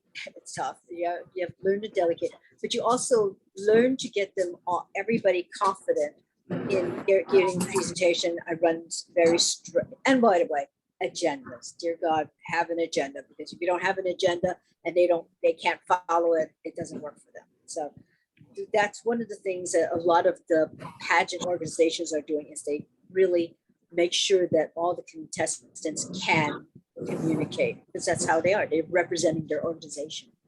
Yes, that's excellent. Now, for all three of our legacy speakers today, some of you may be thinking, wow, I would like to invite one of these folks to my club as a guest speaker. Aren't some of you thinking that? Yeah. I'm thinking that. There are some questions that we don't have time to answer. And so, for example, Matt, who has another question for Janice in the chat, if you three wouldn't mind sharing your email in the chat so that the rest of the audience can get in touch with you and invite you as a guest speaker to their meetings. Let's keep this legacy inspiration going down Inspiration Avenue, our two-way street. Let's give a big round of applause for our legacy speaker panel. Thank you so much for bringing your light and your wisdom to our Toastmasters Leadership Institute today. Can I say something to Walt? Walt, you're an old geezer like me.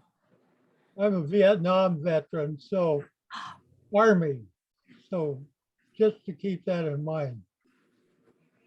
Excellent. We have two veterans on stage today. Thank you so much, both of you, for your service. And now we are going to we're going to take a left turn and then go a little north, inviting our next speaker to the stage before we go into breakout rooms for our club officer training. And the reason that if we could mute everybody, please, that is not speaking. Thank you so much. Just want to make sure it's quiet for everyone. When was this? Oh, at our conference. Yes, I attended Angela Barris's session on the Speakers Bureau, the District 2 Speakers Bureau, where I heard Becky Fisher talk about speechcraft.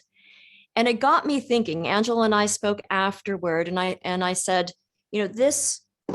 her philosophy, and I think it's a great one, both Becky and Angela's philosophy, is to look at speechcraft, it used to be looked at as a way of getting your Distinguished Toastmaster Award. Really, that's how I looked at it way back when, because I've done Speechcraft twice, and that was one of the options that you could choose to get your Distinguished Toastmaster Award, and it still is. But thinking about Speechcraft in a bigger way, how would it allow us to bring in new members? How would it allow our members to learn to speak in a professional capacity, to teach? And when you teach, you learn, don't you? The best way to learn something new is to teach it, because that really means you need to be prepared. And so how do we use these two together to build our clubs at a time when a lot of clubs are struggling? Yes, it's a little bit of work, and we're going to hear that from Becky, but the outcomes, the growth, the opportunities, the club growth is phenomenal. So Becky Fisher, our Distinguished Toastmaster Becky Fisher, is going to tell you all about this after I introduce her. If we could please bring Becky Fisher to the stage. Becky has been a member of Toastmasters since 2013. She joined Toastmasters because of Speechcraft, which was coordinated by Leanne Tangelo in Conservatively Speaking, her home group. Since then, she has grown in leadership. Her last service was club, easy for me to say, club growth director in District 2. She works as an advice nurse for Kaiser Permanente. In her spare time, when she is not doing Toastmasters and church work, she is visiting her 7 children, chasing her 4 grandchildren, gardening, and rescuing orchids. And one of those was mine, I believe. So please give a warm welcome to our Speechcraft expert today, Becky Fisher. And Becky, you are muted. For some reason, I cannot hear you. How's that? That's Is that much better. All Yes. right. Helps when you don't mute yourself, right? Thanks so much for this opportunity to speak about Speechcraft. It's one of my favorite things to talk about. My home group was dragging. We were, I don't know if it was COVID fatigue or if it was Zoom fatigue, or we were just tired of hearing each other talk. I'm not sure what it was. It might have been a combination of all of those. And I saw this alarming trend that we were having problems with, filling our roles each week, having people sign up for giving speeches. We would have people come and go, guests would come and go and come and go, but they'd never join because we really weren't putting on an number 1 meeting. And because we were a healthy group, I was very alarmed by this trend. And I thought, what can I do to help? Then I kind of did some research and I rediscovered the Speechcraft program. And I hadn't done the online program that's now become online. And I thought, I'm going to go for this. So I met with my vice president of education. I talked with my home group.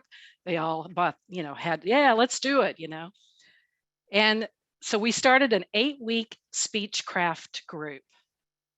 So what is Speechcraft? How does it work? And what is in it for us? That's the 3 questions I'd like to talk about today. First, what is Speechcraft? Speechcraft is simply a 2, 4, or 8-week session where you bring in speakers, which talk about how to figure out a speech topic, vocal variety, body language, powerful words, evaluations, giving and receiving feedback. All these are covered in the Speechcraft Basic program. And I am going to put a thing in the chat later at the end for you guys to click on to take you to even more information about Speechcraft. So don't despair, it'll be there. So after meeting with my vice president of education, we decided to do it right at the time, the 8 weeks prior to the Toastmasters end of our quarter, so that we could get credit for new members. And how we marketed this is that we had all of our members go out and invite their friends. Just come to the first group, come to the first meeting where we talked about finding a speech topic. And I presented that one. But what was so cool about it is everybody that came actually signed up to join. So what we did is we offered it for free for non-Toastmasters if they would join our group, which was $45, which normally the Speechcraft program is about $50. It is $50 for 5 participants. And we signed up 5 new members. Boom. What was so cool about that was that we got 5 people that really weren't speakers. They wanted to improve their public speaking skills, but they really didn't know how. And the Speechcraft program teaches you how to do that. As a coordinator, I invited people from the Speakers Bureau, personal friends, outside speakers that could come into our group. And each week after that, we had a total of 6 speakers every single week for the next 8 weeks. We actually had to extend our club time by 10 minutes each day to be able to fit it all in. Now, how does it work? It works by using a separate website that you sign on to. It's actually, you get Pathways credit for doing Speechcraft for your speeches if you're a participant. So that's cool also, because now you've already done your first 7 Pathways speeches. But you do have to sign up separately, and it is a separate website that the Speechcrafters go to. And it has videos, it has information, it has everything you need, not only as a coordinator, but as a participant to be able to go through each of these 7 topics. And it's a very rich content. The videos are very well done, put on by Toastmasters. So I wanted to cut over to a Speechcraft participant that actually attended our group to hear his experience on what the Speechcraft program was. This is William Liu. He was one of our participants. Shauna. And Shauna's going to spotlight my video to show William. You could even spotlight Becky and William side by side if you'd prefer. Shauna, there we go. Hi, everyone. My name is William. I immigrated for my children's education. And unfortunately, the pandemic came. I stayed at home and only spoke Chinese with my family. My English was getting worse. I had a hard time passing the job interview. And one of our friends, Sudi, invited my wife, Peggy, and I to join the conservatively speaking Toastmaster. And we were lucky enough to join the wonderful Speechcraft program that was led by Becky. Peggy and I practiced our speech, and gave feedback to each other. We got a lot of knowledge, helpful feedback, and encouragement from many club members. I also started to practice my job interview with Peggy. I found a good pace to talk to people, pay attention to my body language and eye contact, etc. I finally got my first job in the US during the Speechcraft program. I would say joining Toastmaster is one of the best investments in my life. And it's just the beginning. I look forward to growing with Toastmaster. Thank you so much. Now back to it. Now, what problems did it solve for us? I cannot tell you how the energy in the club changed. People were actively engaged every week. We had no problems getting speakers. We had our speakers there. The club members that were even newer were able to participate and sharpen their skills. This program works. It worked for us, and it can work for you too. Thank you. And thank you, Becky. And so that all of you know, Becky is going to be joining the Vice President Education breakout room. Is that right, Becky? Because we know membership. Vice President membership. Okay, so those of you who are going to be going into the Vice President membership room shortly, you will have an opportunity, and Becky's already spoken with our leader for that room to talk about how Speechcraft could be used in your club to increase membership. Linda Vorthman is going to be in our Vice President Education room. Linda was also very involved in Speechcraft, knows it inside and out. You'll be able to talk about in that room how Speechcraft can be used as an educational tool within your club.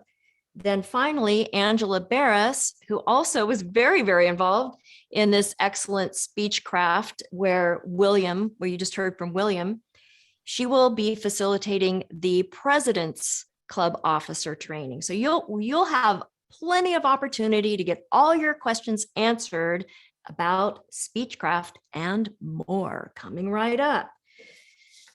And that brings me to our next session, which is the club officer training. You'll be in there for 50 minutes. When we come back, I will have a couple more inspirational thoughts to share with you about this idea of legacy and holding on to it as you move forward in your day, your week, your year, your life. But first, it's time for you to get some officer training. Check, so you can check off that box and get your points in the DTM and learn from others. In the past, when we've done officer training, we've had breakout rooms where you can go and have discussions and then come back to your main room. Today, you will all be in a room together. Whichever room you choose, click on the breakout room toggle at the bottom of your screen, and then you will choose which room to join to get your training. And the way I like to think of how the training is going to work today, kind of the old-fashioned way we used to do it when we met in person, was we would sit in a big circle and we would discuss and share ideas about how to do the role to the best of our ability and get information and inspiration and ideas from other people. So your facilitator will create that sort of feeling in the room today. So I'm sure it'll be highly engaging. And then we'll see you back in 50 minutes. Do they get a short break? Oh, we do have a short break. Yes, we have a 5-minute break in between. So you can take your break, come back, choose your breakout room. You'll be in there for 50 minutes. You'll come back to the main room, have some thoughts, and hear some final announcements from our district leaders. And of course, we're going to give you a survey. All right, 5 minutes on the clock for a break, and then I'll see you back here in about an hour. Gary has a question. Thank you. Oh, sure. Sorry. Yes. I was under the understanding that if we're in two clubs and we're holding two different positions, is there a combo, or how should we go about that today? Thank you. Does our program, Yes, who would like to answer that? I can answer that. If you are holding two different officer positions, then you will just need to choose the one that you want to attend. You will still get credit for both positions, but just choose one to attend. We are going to have other trainings all throughout this training season. So if you, and they will be uploaded to YouTube. So if you want to see training on another position, you'll have an opportunity later on in the year. Thank you. You're welcome. And those of you in the rooms, you know that you have sharing and chat in your room if you plan on sharing slides once you get to your room.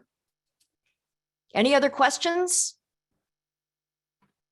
Okay, see you back in 5 minutes. Then I'll see you back in another hour. 50 And, minutes. there's some questions going into the chat. Where are the Oh. breakout rooms? Okay, if you If click you're on, your phone, you may have some issues with finding that. Otherwise, if you are on your phone and you want a specific breakout, to pop it into the chat. Otherwise, it's at the bottom of your screen, breakout rooms. Click on that and you can choose which one when you come back from the break. yeah, you should see 7 different rooms. Vice President Education, President. If you click that little icon, you'll see a little red indicator, knowing that's the number of people that are in this meeting that you can click and join a room. If you don't have any see trouble, that, just stay on and we'll get you Yeah. shifted over. it's right next to the reactions. It's on the right next. So there's on the bottom, on the left side, sorry, the right side. It's to the left of the reactions button. And Linda says, if you have 0 icons at the bottom of your screen, just hit the Alt button Aha, on your keyboard. good tip, Linda. So Alt shows it and hides it. I guess so. I want to try that. I don't know on a Mac if it's different, but a PC, yes, that shows and hides. Oh, okay. Yeah, it must be different on a PC. Okay, cool. Anybody else, if you're having trouble, unmute and let us know so we can help you. I'm using an iPad and I'm not seeing any breakout rooms. iPad. We can, Shauna, can you tell us what breakout you would like to go to? And Oh yeah, we'll just move you into the room. Yeah, good. who is that? This is Diane Hitzel. I was going to Diane. go to the Vice President of Education. All right, I will move you now. Oh, thank you. You're welcome. Well, This Shauna, is Katie. This is Katie Munoz, and I'm having the same problem. I Where would you like to go? to the darn it, president room. President, sending you now. Thank you. And I need to go to the president's room. I don't see anything on my screen to choose that. Okay, I got you, Angela. Thank you. and Angela said that she needs Roxanne to be made a co-host. Shauna, would you please? Yes. Steve Kennedy must have. And when you leave the room, I didn't tell people this, don't click leave the meeting, leave the room. Otherwise you'll have to sign in again. Maybe you can pop into the rooms, Rebecca, and tell everybody Christina, that. yes. Christina, so there's a list of people in the chat that need help, Shauna, Christina McKenna. Yeah, okay. So I have Angela automatically assigned and it's not letting me move her. That's interesting. Angela, maybe you need to log out and log back in again, and then you can be reassigned. I think that would be the way to do it. Is that possible, Angela? Sure. Okay. Yeah. Okay. We'll do a do-over. You know. Okay, I will pop into the rooms. Let's see. Oh, Okay, Christina's been I moved. will. Tiny, which room did you need to go to? If you're talking to me, Tammy, I need to go VP of membership. I don't have anything on the screen that you have addressed. Zero. Okay, I'm except sending you for now. Toastmasters. Sweet.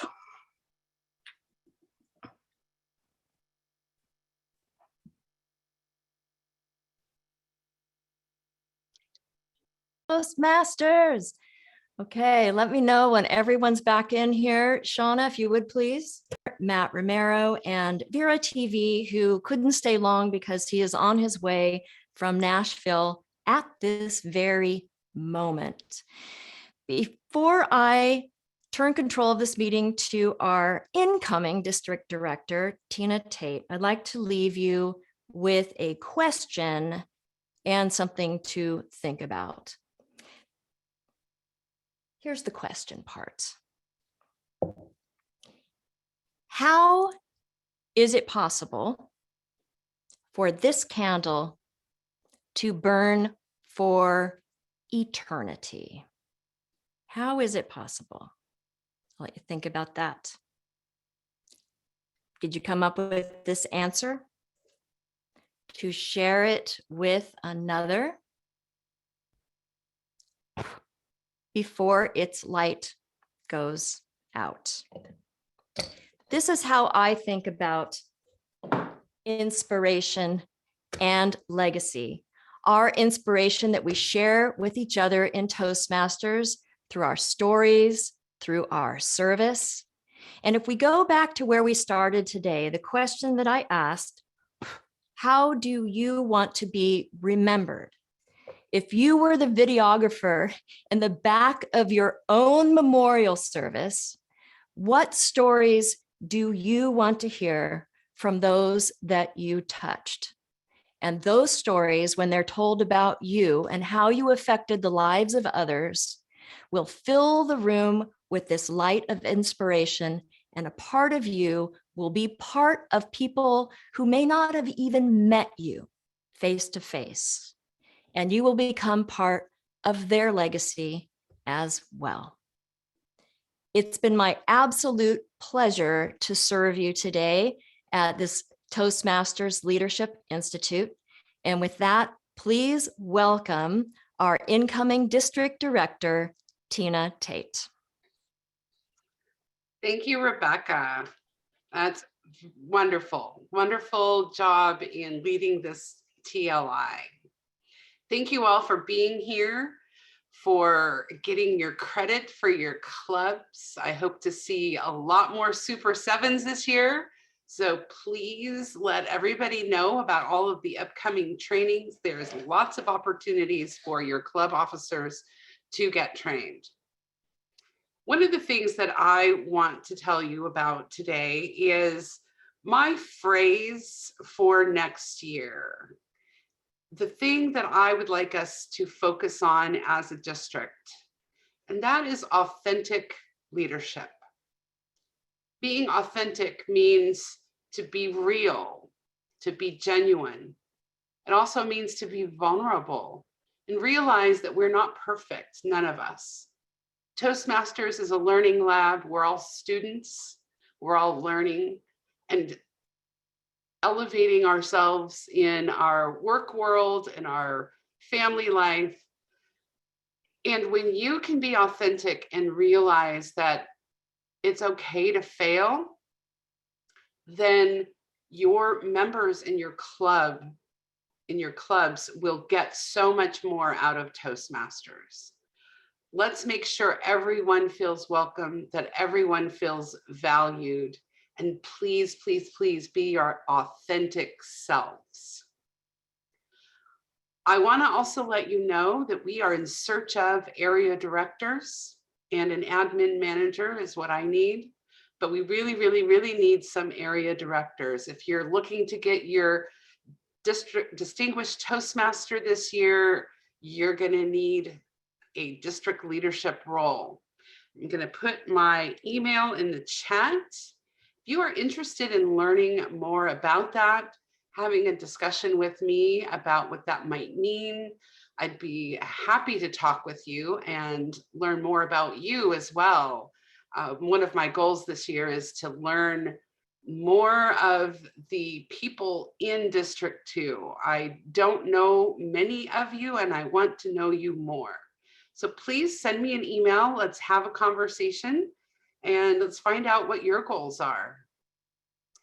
Linda, do you have any announcements? Oh, yes. Tina did mention Super 7. For those of you who are not yet aware, that is an incentive that District 32 provides your club. $50 in reimbursement for particular club expenses. So everyone here, you're on your way. All you have to do is have 7 officers from your club and you've completed Super 7. Back to you, Tina. Thank you, Linda. Tommy, did you have anything you wanted to say quickly? I certainly do. Good morning or good afternoon. Not sure which one it is right now.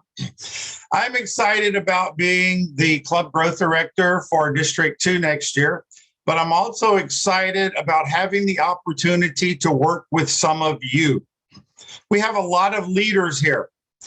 Are you interested in starting a new club? Are you interested in mentoring or sponsoring a new club? Coaching a current club? We have so many clubs that need to recover after these past 2 years. So many roles are open right now. If any of this speaks to your heart and passion and desire in Toastmasters, I would love to hear from you today as soon as possible. A number of roles and committees are still open to be filled. I'm going to put my email in the chat. Many of you have my old email. This is a new email. So I ask that you please update your email with this email. And I look forward to hearing from you and working with you next year. Tina? Thank you, Tommy. All right, we have a survey for you to do. The surveys really help us to improve these trainings. It's very important. So I would ask that you all please fill it out. Shauna, can you put the link to the survey in the chat for me? There it is. Please take a few minutes and fill out that survey. Rebecca, would you like to wrap it up with a final word? The word is think about how you want to be remembered, those words, how you want to be described. And if we go back to the very, very top of the chat where you had a choice between what combination of words, of course, we expanded the list: kind, compassionate, respectful, charming, poised and professional. You are all of that and more because why? You are Toastmasters. Thank you for coming today.